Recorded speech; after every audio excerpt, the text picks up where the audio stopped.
শ্রদ্ধার সহকারে প্রসাদ আস্বাদন করুন। কেউ কোনো প্রসাদ ফেলবেন না, একটা প্রসাদও যেন মাটিতে না পড়ে। এটা হচ্ছে রাধা গোবিন্দের প্রসাদ এসেছে।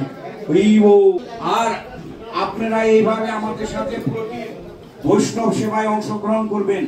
এই বৈষ্ণব সেবার যে কি গুণ, আমাদের এখানে কয়েকজন ব্যক্তি আছে তারা বুঝতে পেরেছেন যে কি গুণ বৈষ্ণব সেবার। তাদের মধ্যে একজন আমাদের কি ওষুধের দোকান আরতি মাতাজি, তার পুত্রের ঘরে পুত্র এসেছে। এই যে সে কি যে সেবা করে বৈষ্ণব সেবা,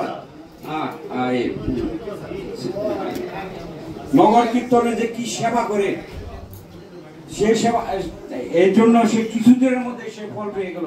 আরো ভক্ত আছে এরকম আমাদের মাঝে, তারা শুধু বৈষ্ণব সেবাই করে যায়। আমাদের তাঁতিবাজার সুপরিচিত সঞ্জিত প্রভু, আরে তার মেয়ের 8 বছর ধরে সন্তান হয় না, এই 8 বছর পর সে পুত্র সন্তান হইল। কি তার শ্রীমুখ থেকে বলা হয়েছে যে প্রতি শুক্রবার সে ভাগবত ক্লাস দেয়। এই ভাগবত ক্লাসের পরে তার এই নাতি সন্তান এসলো এবং তার সে নাতির নাম রাখছে ভাগবত।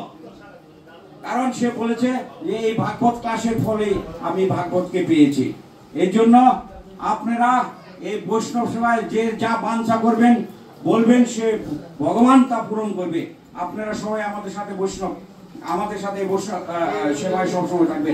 আর যারা লেখাপড়া করা তারা জানো, তারা শুধু যখন পরীক্ষা দিতে যাবে জব করে যাবে, জব, এই জবেই তোমাদের পরীক্ষা সব সিদ্ধ হয়ে যাবে। হরি বল। এখন